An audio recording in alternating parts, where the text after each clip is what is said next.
नमस्कार दोस्तों, आपके अपने चैनल एपेक्स ग्रुप पे आपका हार्दिक स्वागत है। मुझे उम्मीद है कि आप लोग बहुत अच्छे होंगे और मन लगा के पढ़ाई कर रहे होंगे। यहाँ पे बहुत ही जोश के साथ वीडियो स्टार्ट होती है। चलिए स्टार्ट करते हैं आज का अपना सीडीपी की क्लास। चाइल्ड डेवलपमेंट की क्लास आज से चलेगी आपकी 3 PM से। 3 PM से आपकी चाइल्ड डेवलपमेंट की क्लास चल रही है। आपको पता ही होगा कि यहाँ पे आपको 2 PM से डेली हिंदी की क्लासेस मिल रही हैं, जहाँ पे आपको 30 प्रश्न 30 चैप्टर से करवाए जा रहे हैं, 30 क्वेश्चन करवाए जा रहे हैं डेली। चलिए स्टार्ट करते हैं आज का अपना वीडियो। अगर आपको हमारा वीडियो पसंद आता है तो हमारे चैनल को सब्सक्राइब जरूर करें। चलिए स्टार्ट करते हैं। अधिगम के सिद्धांत। हम आज पढ़ेंगे अधिगम के सिद्धांत। चलिए स्टार्ट करते हैं। व्यवहारवादी सिद्धांत, संज्ञानवादी सिद्धांत। देखिए, व्यवहारवादी सिद्धांत किसने दिया है? व्यवहारवादी सिद्धांत में थॉर्नडाइक महोदय आते हैं, इवान पी पावलॉव, CL हल और BF स्किनर। ये व्यवहारवादी मनोवैज्ञानिक हैं। और संज्ञानवादी कौन कौन है? कोहलर, मैक्स वर्दीमन, लेविन, कोल्फा। आपसे आपके एग्जाम में ये भी पूछता है कि कौन गेस्टाल्टवादी संप्रदाय के मनोवैज्ञानिक है। ऑप्शन दे देगा थॉर्नडाइक, BF स्किनर, CL हल, कोहलर। तो आपको देखना है कि कोहलर गेस्टाल्टवाद संप्रदाय के हैं, तो आपको कोहलर ही लगाना है। चलिए देखिए, व्यवहारवादी संप्रदाय में देखिए क्या है। व्यवहारवादियों ने पुनर्बलन पर विशेष बल दिया है। व्यवहारवादियों ने किस पे अधिक बल दिया है? पुनर्बलन पे। अनुक्रिया पे विशेष बल दिया, उद्दीपक पर, अभिप्रेरणा पर। ये व्यवहारवादियों ने इतने पे विशेष बल दे दिया। और संज्ञानवादियों ने यहीं पे संवेदना पे विशेष बल दे दिया, बुद्धि पे, प्रत्यक्षीकरण पे, संज्ञान और समस्या पे। चलिए देखते हैं व्यवहारवादी क्या है, एक एक करके देखेंगे हम। व्यवहारवादियों का कहना है कि अधिगम पशु और मानव दोनों करते हैं। व्यवहारवादी क्या कहते हैं कि अधिगम जो है पशु और मानव दोनों करते हैं। अधिगम जो है पशु और मानव दोनों करते हैं। एग्जाम में, सीटेट के एग्जाम में यह क्वेश्चन पूछा है। यह किसका कथन है? मतलब कौन मनोवैज्ञानिक, किस संप्रदाय के मनोवैज्ञानिक जो हैं बताए हैं कि अधिगम पशु और मानव दोनों करते हैं, तो आपको व्यवहारवादी लगाना है। और संज्ञानवादियों ने क्या कहा है कि अधिगम केवल मानव करता है। संज्ञानवादियों ने क्या बोला कि अधिगम केवल मानव करता है, लेकिन व्यवहारवादियों ने क्या कहा है कि अधिगम पशु और मानव दोनों करता है।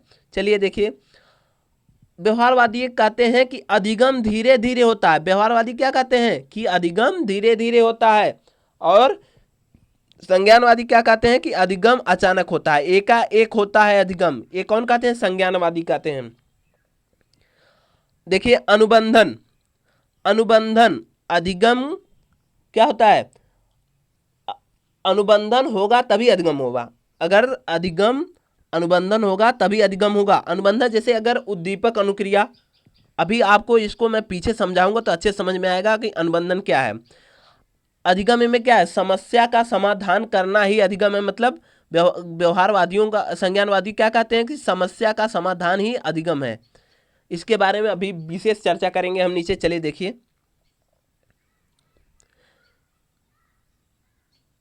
अब इसमें देखिए प्रतिक्रिया क्या होती है। ये प्रतिक्रिया कहाँ? प्रतिक्रिया आता है हमारे व्यवहारवादी मनोवैज्ञानिक प्रतिक्रिया। क्रिया के प्रति किया गया क्रिया जो होता है, क्रिया के प्रति किया गया क्रिया क्या प्रतिक्रिया कहलाता है। मान लीजिए आप एक कमरे में सोए हैं, एक बंद कमरा है, उसमें आप सोए हैं। वहाँ पे बल्ब जलता है लेकिन आप सोए हुए हैं। यहाँ पे आप बेड पे आप क्या हैं? लेटे हुए हैं। आप बल्ब लाइट बुझा के सोए हुए हैं, एकाएक कोई आता है तो बल्ब जलाता है, तो आपकी आंखें खुल जाती हैं। एकाएक आपकी आंखें खुल जाती हैं। तो यहाँ पे क्या हुआ कि आप जैसी क्रिया की गई, क्रिया के प्रति क्रिया कर रहे हैं, क्रिया के प्रति क्रिया कर रहे हैं, तो आंखें आपकी तुरंत खुल जाएगी। अगर देखिए दूसरा एग्जाम्पल आपको बताते हैं। अगर आपसे कोई नमस्कार करता है, अगर आपसे कोई नमस्कार करता है तो उसके बदले आप भी नमस्कार करते हैं ना। तो यहाँ जैसी उसने क्रिया की वैसे आप भी क्रिया किए ना। क्रिया के प्रतिक्रिया, जहाँ पे क्रिया के प्रतिक्रिया होती है वहाँ उसे क्या कहते हैं? प्रतिक्रिया। क्रिया के प्रतिक्रिया होता है। मतलब नमस्कार मैंने किया तो आप भी नमस्कार किए, मतलब मैंने जैसा क्रिया किया आप भी वैसा किए। ये किसने कहा है? ये व्यवहारवादी मनोवैज्ञानिक बताए हैं। अब कहेंगे सहज क्रिया क्या होती है। सहज क्रिया, सहज क्रिया ये एग्जाम में पूछता है कि सहज क्रिया क्या होती है। सहज क्रिया जन्मजात होती है। जन्मजात क्रिया कौन? सहज क्रिया जन्मजात क्रिया है जो हमारे अंदर जन्म से ही रहती है। जैसे अगर आप प्याज काट रहे हैं, प्याज काट रहे हैं, आपके आंखों से आंसू निकलने लगते हैं, या क्या? यह जन्मजात क्रिया है। ये कोई आके पैदा होने के बाद नहीं सीखता है कि हम प्याज काटेंगे तो मेरे आंख से आंसू गिरेंगे, नहीं, ये जन्मजात क्रिया होती है। अगर आपके एक बच्चा है, उसके हाथ में वह रोटी लिया है, अगर कोई एकाएक बंदर आके उसके हाथ से रोटी छीन लेता है, रोटी उसके हाथ से छीन लेता है, तो वो क्या, लड़का रोने लगता है, यह भी जन्मजात क्रिया है। चलिए आज का अपना सिद्धांत स्टार्ट करते हैं। थॉर्नडाइक का सिद्धांत, हम आज पहला सिद्धांत पढ़ेंगे, थॉर्नडाइक का सिद्धांत। चलिए स्टार्ट करते हैं। Very very most important question है, यहाँ पे आप लोग कॉपी और पेन लेके नोट करते जाएंगे, क्या क्या मैं कह रहा हूँ ध्यान से सुनेंगे। शिक्षा, एक सेकेंड, शिक्षा मनोविज्ञान की पुस्तक है। शिक्षा मनोविज्ञान किसकी पुस्तक है? शिक्षा मनोविज्ञान थॉर्नडाइक महोदय की पुस्तक है। आप लोग इसको कॉपी और पेन लेके अपने नोट्स पर नोट करते जाएंगे। शिक्षा मनोविज्ञान किसकी पुस्तक है? थॉर्नडाइक महोदय की पुस्तक है। थॉर्नडाइक महोदय कहाँ के मनोवैज्ञानिक है? बहुत बार एग्जाम में पूछा है। थॉर्नडाइक महोदय कहाँ के मनोवैज्ञानिक है? ये अमेरिका के मनोवैज्ञानिक है। अधिगम के नियम के प्रतिपादक कौन है? थॉर्नडाइक महोदय हैं। अब ये एग्जाम में पूछता है कि प्रथम शैक्षिक मनोवैज्ञानिक कौन है? थॉर्नडाइक। आपको यहाँ से एक क्वेश्चन, दो क्वेश्चन, तीन क्वेश्चन, चार क्वेश्चन आपका यहाँ से तैयार हो गया। अब यहाँ से पूछता है कि थॉर्नडाइक महोदय ने प्रयोग किस पे किया? थॉर्नडाइक महोदय ने बिल्ली, चूहा, चूजे, खरगोश, इन चारों पे प्रयोग किया, लेकिन उनका प्रयोग सफल किस पे रहा?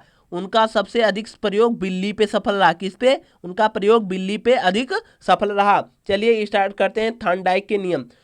थॉर्नडाइक ने मुख्यतः दो नियम दिए थे। कौन कौन? मुख्यतः दो नियम दिए थे। एक दिए हैं मुख्य नियम, एक दिए हैं गौड़ नियम। मुख्य नियम और एक दिए हैं गौड़ नियम। चलो एक एक करके देखते हैं। मुख्य नियम में थॉर्नडाइक महोदय ने तीन नियम बताए। अभ्यास का नियम, प्रभाव का नियम, तत्परता का नियम। ये भी पूछता है थॉर्नडाइक महोदय ने के मुख्य नियम में कौन कौन से नियम आते हैं? अभ्यास का नियम, प्रभाव का नियम, तत्परता का नियम। आप एक क्वेश्चन यहाँ से ये बनता है कि थॉर्नडाइक महोदय ने किस पर अधिक बल दिया है? किस नियम पे? अभ्यास के नियम पे विशेष बल दिया है। चलिए गौड़ नियम देखते हैं इनके। अब आपको मैंने बताया मुख्य नियम कितने हैं इनके। थॉर्नडाइक महोदय के मुख्य नियम 3 हैं और गौड़ नियम इनके कितने हैं? 5 हैं। गौड़ नियम कितने हैं? 5 हैं। कौन कौन है? बहुप्रतिक्रिया का नियम, मनोवृत्ति का नियम, आंशिक क्रिया का नियम, आत्मकरण का नियम, साहचर्य क्रिया का नियम। मतलब गौड़ नियम कितने हैं? 5 हैं। चलिए स्टार्ट करते हैं थॉर्नडाइक का नियम। थॉर्नडाइक का सिद्धांत क्या है? देखिए थॉर्नडाइक के सिद्धांत का उपनाम, थॉर्नडाइक के सिद्धांत का उपनाम देखते हैं। थॉर्नडाइक के सिद्धांत का उपनाम देखिए, संबंधवाद का सिद्धांत। संबंधवाद का सिद्धांत पहले देखिए, थॉर्नडाइक महोदय ने बिल्ली पे प्रयोग किया। उन्होंने एक बिल्ली को एक बॉक्स में बंद कर दिया। एक बॉक्स में, इस बॉक्स में क्या कर दिया? बंद कर दिया है, जो चारों ओर से बंद है। इसमें थॉर्नडाइक महोदय ने बिल्ली को बंद कर दिया। उन्होंने इस पे प्रयोग क्या किया? उसको बंद कर दिया और बाहर क्या किया? यहाँ पे एक, इसको बोलते हैं स्टूमिलस, ठीक ना? स्टूमिलस मतलब यहाँ पे एक मृत मछली है। इसमें क्या है? एक मृत मछली। क्या है? मृत मछली मतलब मरी हुई मछली, जो उसके लिए भोजन के लिए रखा गया। बिल्ली यहाँ से देखती है। ये देखिए दोस्तों, ये जार है। जार मतलब ये बनी है क्या? जाल लगे, यहाँ से बिल्ली नहीं निकल सकती है। क्या है? यहाँ पे जाल लगा हुआ है। यहाँ पे जो आपको यहाँ पे दिख रहा है, ये लीवर लगा हुआ है। क्या? लीवर है, जिसपे उसका पैर दिख रहा है, ये लीवर लगा हुआ है। यहाँ पे एक क्वेश्चन यहाँ से ये बनता है कि बिल्ली जिसमें बंद की जाती है, वह किस चीज को प्रेस करके बाहर निकलती है? लीवर को। यहाँ पे देखिए, बिल्ली इसमें बंद है, वह यहाँ पे रखा गया है। यहाँ पे मृत मछली रखी गई है, वह इसे देख रही है। ये बिल्ली बताइए कैसी है? ये एक भूखी बिल्ली है। क्या है? ये भूखी बिल्ली है। यह अनेक अनुक्रियाएं करती है, इस बॉक्स में इस मछली को खाने के लिए अनेक अनुक्रियाएं करती है, लेकिन वह मछली को पा नहीं पाती है। बहुत सारी क्रियाएं करती है, एकाएक उसके पैर इस लीवर पे पड़ जाते हैं। कहाँ पड़ जाते हैं? एकाएक उसका पैर इस लीवर पे पड़ते हैं और दरवाज़ा खुल जाता है। ये डोर क्या होता है? ओपन हो जाता है और आके वह इस मछली को खा जाती है। क्या करती है? मछली को खा जाती है। अब बताइए, यह मछली को खा गई। फिर उसी प्रकार थॉर्नडाइक महोदय ने फिर अगली बार फिर बिल्ली को इसी बॉक्स में बंद कर दिया। इसी बॉक्स में फिर थॉर्नडाइक महोदय ने बिल्ली को बंद कर दिया, इसी बॉक्स में फिर बंद कर दिया और यहाँ पे फिर एक मृत मछली रख दी, मृत मछली रख दिए। अब बताओ, फिर यह बिल्ली फिर उसी प्रकार प्रयत्न कर रही है, भूल जा रही है कि मैंने क्या किया था। वह बार बार प्रयत्न कर रही है, लेकिन वह एकाएक वैसे करते करते उसका एकाएक उसका पैर लीवर पे पड़ जाता है, तो फिर दरवाज़ा खुल जाता है। फिर उसी प्रकार वह फिर आके मृत मछली को खा जाती है। क्या? वो भी फिर मृत मछली को खा जाती है, जो मरी हुई मछली उसे खा जाती है। फिर इसी प्रकार थॉर्नडाइक महोदय ने बार बार उससे क्रियाएं करवाएं। एक बार ऐसा समय आया कि बिल्ली जो है, क्यों उसको पता चल जाता है कि मुझे इसी लीवर को दबाने से मुझे भोजन प्राप्त हो जाएगा। तो अब बार बार देखिए यहाँ पे कहा कि या इसे क्या कहते हैं, इसे ये अनुक्रिया करती है ना, ये अनुक्रिया करने वाली है, ये अनुक्रिया करता है। ये क्या है? उद्दीपक। जो मृत मछली है इसको क्या बोलेंगे? उद्दीपक। उद्दीपक है। यह बार बार क्रिया करती है। जब बार बार क्रिया करने से इसे पता चल जाता है कि मैं लीवर प्रेस करूंगी तो मुझे पता चल जाएगा, मेरा गेट खुल जाएगा और मछली को मैं खा लूंगी। इसको बार बार अनुक्रिया करने से इसे पता चल जाता है। यहाँ से देखिए, संबंधवाद का सिद्धांत कहाँ से आता है? यह बिल्ली इससे क्या, मृत मछली से, या क्या बिल्ली मृत मछली से संबंध कर रही है। इसके बीच में क्या, उद्दीपक और अनुक्रिया के बीच में, अभी मैंने पीछे कहा था उद्दीपक अनुक्रिया के बीच में कौन सा बॉन्ड बन रहा है? अनुबंधन। मतलब इसमें क्या, अनुबंधन का सिद्धांत किसने दिया है? थॉर्नडाइक महोदय ने। अभी मैंने बताया यहाँ पे संबंध स्थापित कर रहा है। क्या? बिल्ली और मृत मछली के बीच में संबंध स्थापित कर रहा है ना, वहाँ खाने जा रही है। तो पहला क्या हो गया? संबंधवाद का सिद्धांत। उद्दीपक अनुक्रिया का सिद्धांत क्या है? उद्दीपक अनुक्रिया का सिद्धांत बताइए। ये बिल्ली है, यह अनुक्रिया करने वाली है, यह अनुक्रिया करने वाली है, किसके प्रति कर रही है? ये उद्दीपक है, स्टिमुलस। क्या है? स्टिमुलस है। अर्थात यह बिल्ली इसके बहुत सारी अनुक्रियाएं कर रही है इस उद्दीपक को पाने के लिए, मतलब मृत मछली के पाने के लिए वह अनुक्रियाएं कर रही है। तो इसलिए उद्दीपक के प्रति अनुक्रियाएं कर रही है, इसलिए उद्दीपक अनुक्रिया का सिद्धांत भी मिल गया आपको। प्रयत्न और भूल का सिद्धांत। यह बिल्ली जो है एक बार मछली को खा ली, मतलब किसी तरह उसी में प्रयत्न कर रही है, भूल जा रही है मैंने क्या किया हूँ। बार बार कोशिश करने के बाद एक बार इसको पता चल जाता है मैं इसी को प्रेस कर रही हूँ तो मुझे भोजन मिल रहे हैं, दरवाज़ा खुल रहा है। तो यहाँ पे बार बार प्रयास कर रहे हैं। प्रयत्न एवं भूल का सिद्धांत भी थॉर्नडाइक महोदय ने दिया। प्रयास एवं त्रुटि, यह बहुत सारे प्रयास करती है लेकिन वह बाहर नहीं निकल पाती हैं, लेकिन बहुत सारी गलतियां करती है, फिर एकाएक वह बाहर आती है, तो इसलिए वह प्रयास भी कर रहा है और त्रुटि भी हो रही है। इसलिए प्रयत्न एवं त्रुटि का सिद्धांत भी किसने दिया है? थॉर्नडाइक महोदय ने। संयोजनवाद मतलब, अब बताइए, संयोजन मतलब जोड़ना होता है ना। यह इससे क्या कर रहा है? अपना संबंध स्थापित कर रही है, वहां से आके यह खा रही है ना, तो यहाँ पे संयोज हो रहा है, मतलब संयोग हो रहा है, मतलब इसको पाने के लिए वह संयोज कर रही, मतलब उसको खा रही है, मतलब इसके बीच में संबंध स्थापित हो रहा है। मतलब संयोजनवाद का सिद्धांत भी किसने दिया है? थॉर्नडाइक महोदय दिया है। चलिए देखते हैं चालक क्या है। चालक भूख। चलिए यहाँ से आपको और अच्छे समझ में आएगा। चालक क्या है? भूख है। अब बताइए, यह भूख उसे लगी है तभी ना, वह चालक बिल्ली है, भूख लगी है तो वह उस मछली को खाने की कोशिश कर रही थी। और उसका लक्ष्य क्या था? मृत मछली को खाने का। क्या वो, मतलब बिल्ली थी, उसे भूख लगी थी, वह मृत मछली को खाने की कोशिश कर रही थी। उसका लक्ष्य क्या था? उसका लक्ष्य क्या था? मृत मछली को खाना। अवरोध क्या, उसे क्या अवरोध हो रहा था? लोहे की सलाखें। मैंने कहा यहाँ पे देखिए, अवरोध पैदा कर रहा है। यहाँ ये लोहे की सलाखें लगी हुई हैं, बहुत सारी ऐसे ऐसे लोहे की सलाखें लगी हुई हैं। यही इसका अवरोध है, नहीं तो वह यहाँ से वहाँ से देख रही है, इस मृत मछली को देख रही है, वहाँ से सीधे निकल के आके खा नहीं लेती, लेकिन लोहे की सलाखें लगी हैं, ये उसको अवरोध पैदा कर रही है। चलिए, अवरोध क्या है? लोहे की सलाखें हैं। अनियमित क्रिया, क्या अनियमित क्रिया क्या कर रही है? वह बार बार प्रयास कर रही है लेकिन वो त्रुटि हो जा रही है, बार बार प्रयास कर रही है और वह बाद में प्रयास करने के बाद वह मृत मछली खा लेती है। मतलब अनियमित क्या क्रिया कर रही है? वह प्रयास कर रही है मछली को पाने के लिए। संयोजन बस सफलता, मतलब संयोजन बस सफलता क्या उसको प्राप्त हो रहा है कि वह उसका पैर एकाएक लीवर पे पड़ जा रहा है, वह सफलता पा जा रही है और मछली को खा जा रही है। चलिए, थॉर्नडाइक के मूल बातें क्या हैं इसको देखिए। अधिगम में प्रयास एवं भूल समाहित होता है। अधिगम है, अगर आपको अधिगम करना है तो उसमें कोई बच्चा है पढ़ रहा है तो वह बहुत सारी गलतियां करेगा, प्रयत्न करेगा, फिर भूल जाएगा, फिर धीरे धीरे प्रयत्न और भूल के द्वारा ही सीखेगा।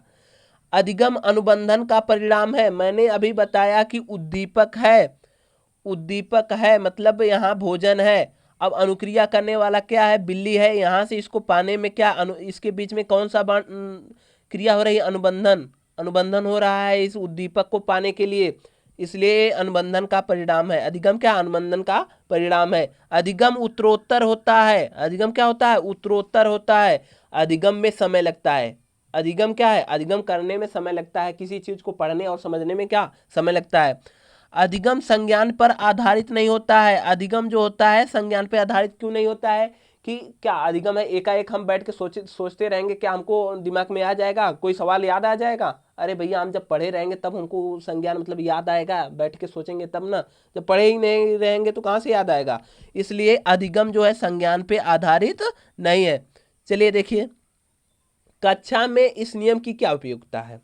बच्चों में बार बार प्रयास करवाना चाहिए। बच्चों में क्या मतलब? बच्चों से बार बार प्रयास कराना चाहिए। वो गलतियां कर रहा है फिर भी प्रयास कराना चाहिए। एक बार तो ऐसा समय आएगा कि उसका कोई गलती नहीं हो, वह सीख जाए, अधिगम कर जाए। दूसरा क्या है? बच्चों में त्रुटि स्वाभाविक है। बार बार त्रुटि होने से बच्चे सीखते हैं। क्या? बार बार, अगर बार बार एक ही वर्क कर रहे हैं, बार बार गलतियां कर रहे हैं, तो एक बार ऐसा समय आएगा कि वह गलती करना भूल जाएगा, वह सही चीज के बारे में जान जाएगा। ये बच्चे क्या त्रुटि करते हैं?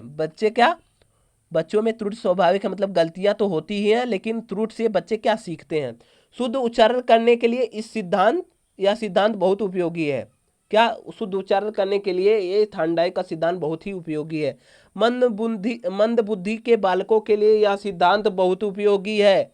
मंद बुद्धि के बालकों के लिए यह सिद्धांत बहुत थॉर्नडाइक का सिद्धांत क्या? थॉर्नडाइक का सिद्धांत मंद बुद्धि वालों के लिए बहुत उपयोगी है। अगर आपको मेरा वीडियो पसंद आया है तो हमारे चैनल को सब्सक्राइब जरूर करें। आपको अभी आज मैंने अधिगम के सिद्धांत और थॉर्नडाइक का नियम पढ़ा है। इसी प्रकार आपको व्यवहारवादी जितने मनोवैज्ञानिक है, थॉर्नडाइक, बीएफ स्किनर, सीएल हल, पावलोव, अब एक एक करके सबका सिद्धांत मैं बताऊंगा। और इसी प्रकार मैं आपको संज्ञानवादी मनोवैज्ञानिक जैसे गेस्टाल्टवादी, कोहलर, लेविन, सबके बारे में भी मैं डिटेल में बताऊंगा। चलिए, धन्यवाद हमारा वीडियो वॉच करने के लिए।